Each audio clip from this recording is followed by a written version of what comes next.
Hoje o nosso entrevistado é o deputado federal General Girão, eleito pelo Rio Grande do Norte. Tudo bem, deputado? Seja bem-vindo. Olá, Andréia, tudo bem? A todos que nos assistem, muito bom. Bem, então vamos lá, deputado. A gente sabe que o Brasil vive um problema crônico em relação à segurança pública, não é de hoje, ou seja, instaurar uma comissão parlamentar de inquérito, seja ela mista, se for mista melhor ainda, né, que envolve as duas casas. Melhor ainda. E aí nós vimos recentemente uma coletiva ali, o senhor e outros parlamentares falando sobre a abertura de uma CPMI para tratar da questão do crime organizado. Qual é o cerne dessa CPMI? Olha, primeiro, o que mais nos motivou de abrir essa CPMI, inclusive fazê-la mista, primeiro foi uma iniciativa do ano passado do senador Eduardo Girão de fazer uma comissão parlamentar de inquérito lá no Senado, que trataria da investigação, né, do apoio à investigação de como é que estava o papel do crime organizado no Brasil. Porque nós, parlamentares, estamos acostumados a ver nos discursos políticos, quando das campanhas eleitorais, a segurança pública hoje, qualquer pesquisa que seja feita, é o item número 1 da preocupação da população.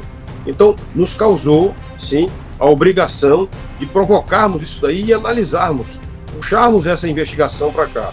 A Comissão de Segurança não tem sido suficiente para poder trazer todas as informações para nós. Então, uma CPI, ou uma CPMI, nesse caso, vai trazer informações completas para o Senado e para a Câmara, que possam, sim, nortear as políticas públicas que precisam ser feitas e responsabilizar quem está sendo incompetente ou incapaz de atender às demandas. A Constituição diz que a segurança pública é um dever do Estado.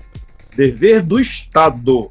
Não é dos Estados, unidades da Federação, é dever do Estado brasileiro. Então é a União, o Estado brasileiro é composto pela União, pelas unidades federativas, os estados e os municípios. Então, muita gente, às vezes, foge dessa responsabilidade.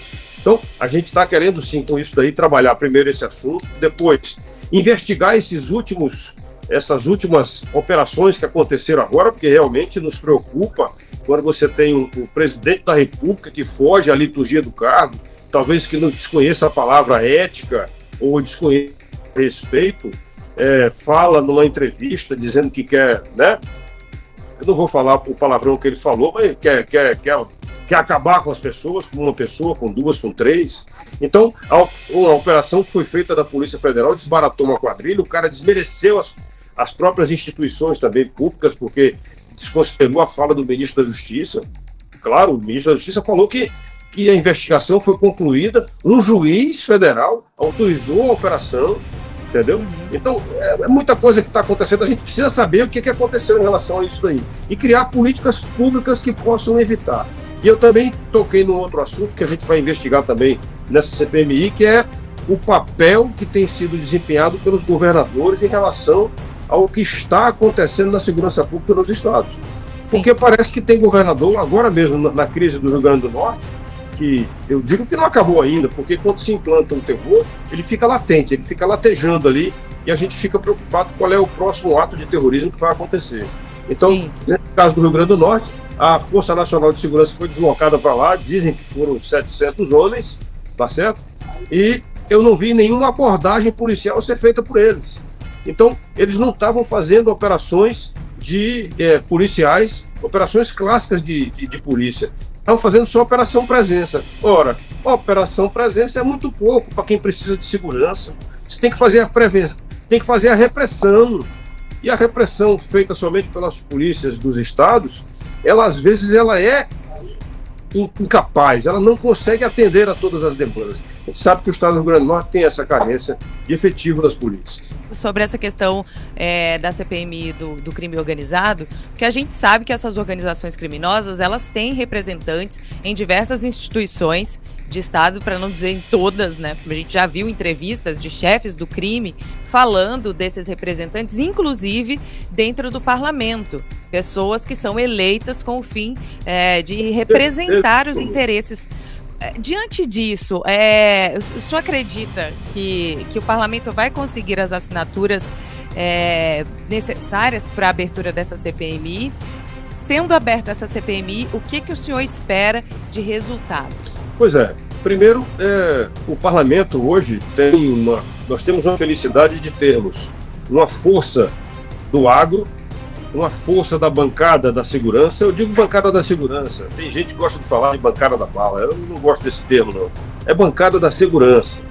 Nós temos também uma bancada muito forte, a bancada evangélica, a bancada cristã, somados os católicos e os evangélicos, é muito forte também. Então, todos nós estamos determinados a fazer com que essas investigações elas venham a acontecer. Então, eu não tenho dúvida nenhuma de que agora, quando terminar a Páscoa, quando passarmos a Páscoa, nós já teremos as assinaturas suficientes para isso. Até porque a gente tem conseguido assinatura com muita facilidade. Na nossa recepção que fizemos na Bolsonaro, lá na sede do PL, ele falou que quando ele era do parlamento, ele praticamente sempre foi sozinho. Ele teve algumas companhias, às vezes, do Enéas, depois apareceram outros e tal, mas ele era praticamente quase que uma figura isolada, defendendo a segurança pública. Aí, de repente, ele disse, eu esperava que o parlamento que seria eleito seria um parlamento bastante diferente. Aí parou e disse assim, e vocês estão me orgulhando, porque eu estou vendo um parlamento brigando, sim, pelas pautas conservadoras. Então, eu não tenho dúvida nenhuma de que essa é uma pauta conservadora e que ela vai ser tocada. Agora, doa quem doer, né? Quem tem apoio do crime, que se prepare, porque a gente vai chegar lá. Por falar em Rio Grande do Norte, esses atos terroristas que têm ocorrido no Rio Grande do Norte, eles foram minimizados pelo ministro da Justiça em visita à Câmara dos Deputados, né? Sensação é de que houve uma confusãozinha ali na escola, os alunos mataram aula para, sei lá, xingar o diretor.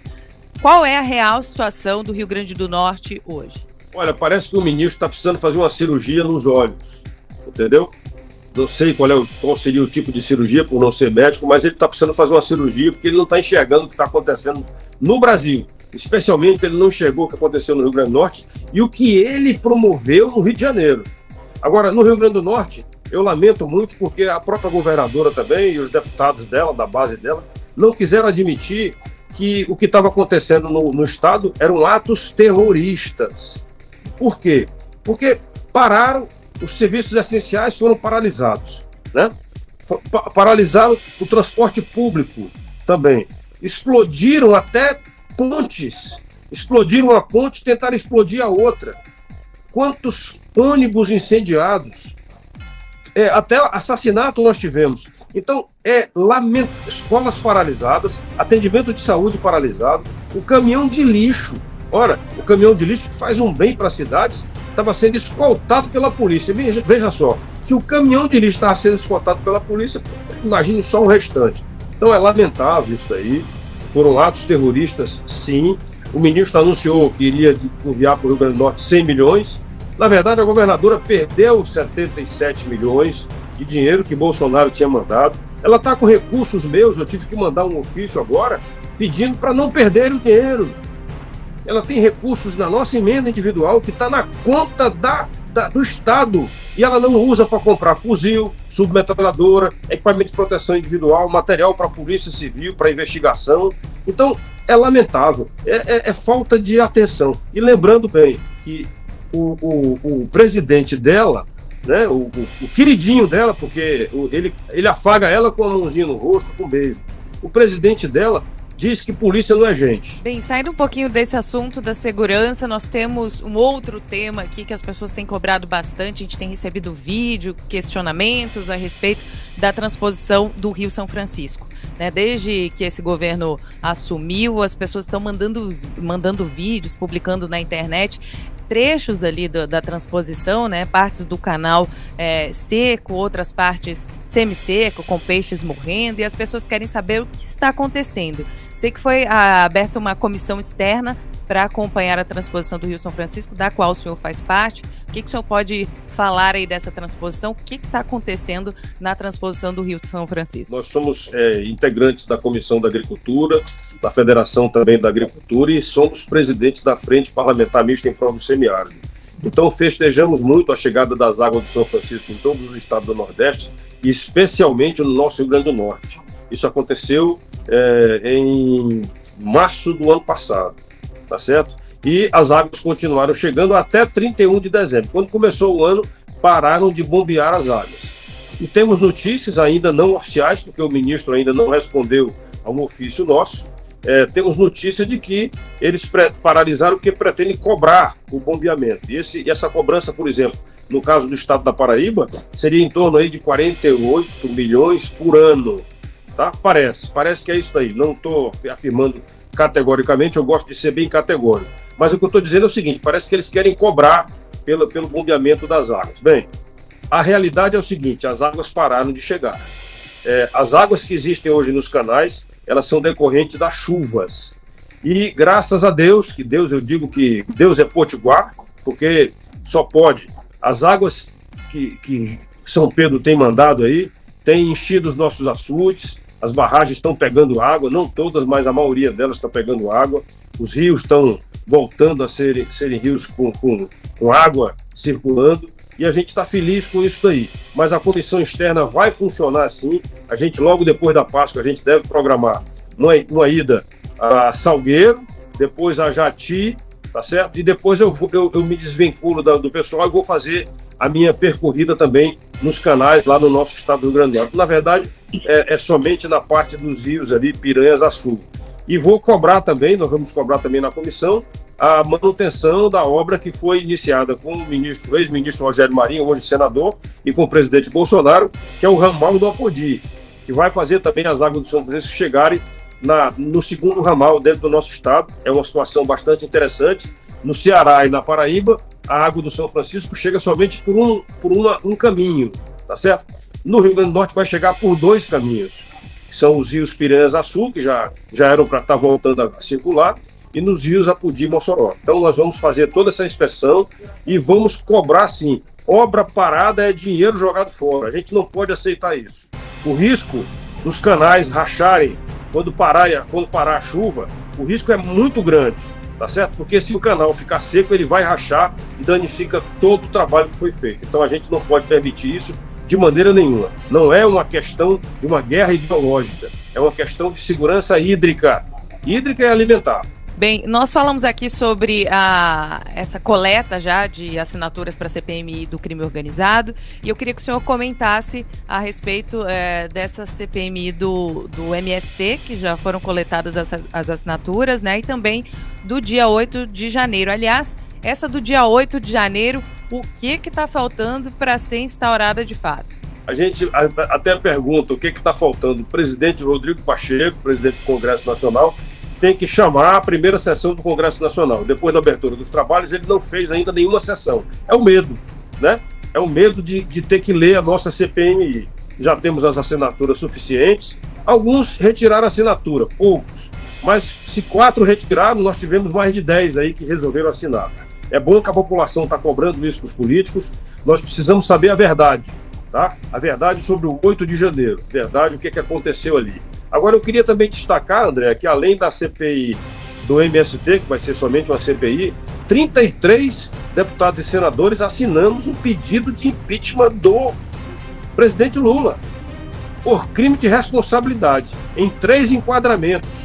E eu também falei que, além de ter um enquadramento legal para caracterizar o pedido de impeachment, ele também merece ser impedido de continuar como presidente da República pelo conjunto da obra, né? Porque o que ele fez nesses quase 90 dias, né? Quase 90 dias, eu acho que estão 89 dias hoje, tá bom? 89 dias de governo. O que ele fez? Só está desfazendo o que Bolsonaro fez. Não tem nada positivo feito pelo presidente Lula, pela equipe de governo dele. Na verdade, uma equipe de governo selecionada a dedo, né? Porque é uma folha corrida atrás da outra. Quando você olha os caras indicados para ministro, para secretário de cargo de primeiro escalão, pelo amor de Deus, ou foi eleito pela milícia, ou responde a processo, ou é impressionante, ou foi citado na Lava Jato. Eu não gosto de chamar ninguém por apelido, né? Não gosto. Mas tem cada um ali com apelido que é uma coisa impressionante.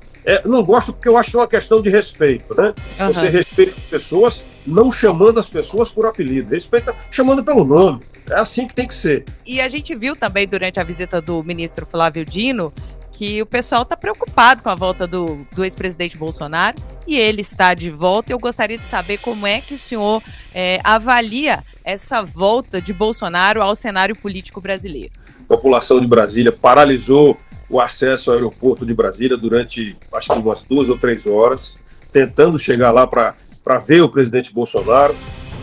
Aqueles que puderam ir no Brasil 21 também foram poucos, porque estava proibido o acesso também lá. Aclamaram o presidente lá dentro do Brasil 21. O local era reservado somente para deputados, mas também estava cheio de gente, muita gente acabou indo, alguns deputados levaram as esposas, enfim.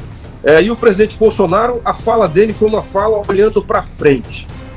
Ele não citou o atual presidente da República, ele não citou o partido dele, ele não citou nenhum outro integrante desse grupo aí que está na presidência do Brasil. Não, ele não falou nada disso. Ele agradeceu aos brasileiros o apoio e o carinho que ele recebeu ao longo desse período que ele ficou nos Estados Unidos, agradeceu aos americanos da Flórida, que o receberam muito bem.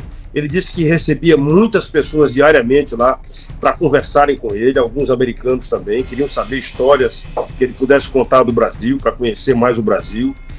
Destacou muito a liberdade, que é o item número 1 que se prega nos Estados Unidos da América. Não é à toa que eles têm o maior símbolo deles, é a Estátua da Liberdade, né?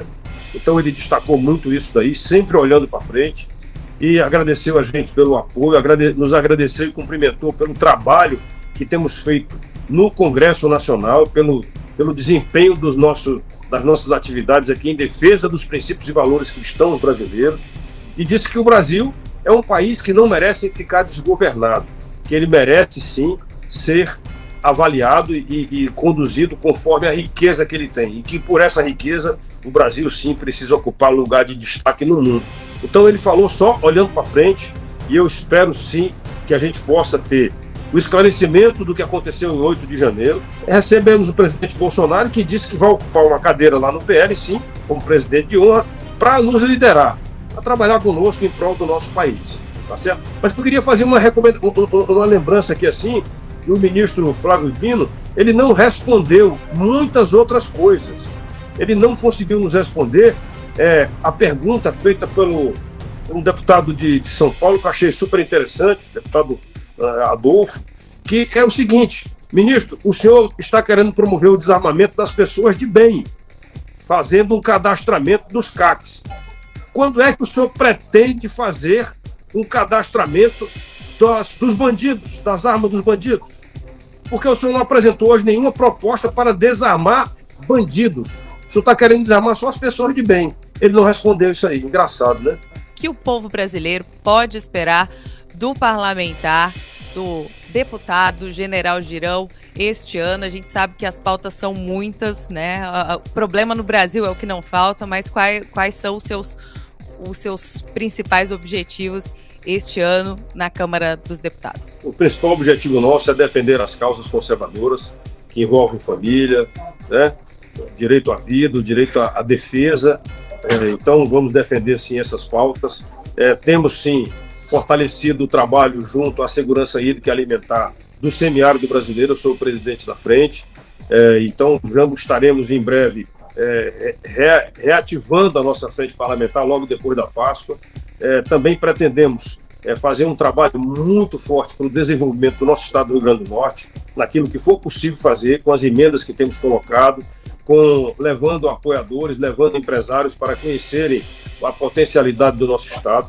Vamos cobrar, sim, com afinco, que as obras que foram iniciadas pelo presidente Bolsonaro sejam retomadas. A gente está com a obra da Reta Tabajara lá, importantíssimo eixo parado. Nós criamos também uma frente parlamentar em defesa da duplicação da ligação entre o Ceará e o Rio Grande do Norte, que é a BR-304, é uma via de escoamento importantíssima, segurança das pessoas, direito à vida também, direito ao transporte de cargas, que é muito grande na região Nordeste, chegando no Ceará, passando ali pelo Rio Grande do Norte. E pretendemos, acima de tudo, defender o nosso país. Tá certo? Eu sou um militar com muito orgulho, defendo as instituições, forças armadas, sim, forças policiais, sim, Sou um cara que defendo o 142 e o artigo 144, dois artigos dos mais importantes da nossa Constituição Federal. Não vamos deixar que o 142 seja mexido, porque o PT pretende retirar do 142 o direito das Forças Armadas de fazerem operações de garantia da lei e da ordem, coisa que era para ter sido feita agora no Rio Grande do Norte. A governadora não quis fazer, de teimosa, não foi previdente, não ocupou preventivamente os locais estratégicos do Estado para evitar, por exemplo, que a ponte fosse explodida, que eles tocassem fogo nos ônibus, destruindo patrimônio de pessoas. Enfim, essas são as nossas principais pautas que a gente pretende. Vamos dar andamento, sim, desse pedido de impeachment do Lula e queremos trabalhar muito forte, mas muito forte mesmo, para que haja uma revisão da maioridade penal. O ECA já está caducando, tem muita coisa que precisa ser mudada e a gravidade do crime é que tem que ser o item a definir a pena a ser aplicada na pessoa que cometeu o crime. Esse fato que aconteceu em São Paulo, que acontece em todos os estados do Brasil, do menor lá, saquear a professora, esse fato é um fato que a gente tem que combater. Não é porque você tem 13, 14, 15 anos que você vai ficar impune. Deputado, muito obrigada. Foi um prazer ter o senhor por aqui. Espero que volte outras vezes. Tá bom, muito obrigado a você também, André. E um abraço para todos aí que estão fazendo esse noticiário. Eu espero que o Brasil possa, sim, estar sempre no rumo certo. Aqueles que tentarem mexer com o nosso país e tirar do rumo certo vão ter que se ver com o Congresso conservador que está fazendo o seu trabalho, tá bom? Muito obrigado mais uma vez e meus respeitos. A você que nos acompanhou até agora, obrigada pela companhia e audiência. Lembre-se de deixar o seu like, o seu comentário e compartilhar esse conteúdo.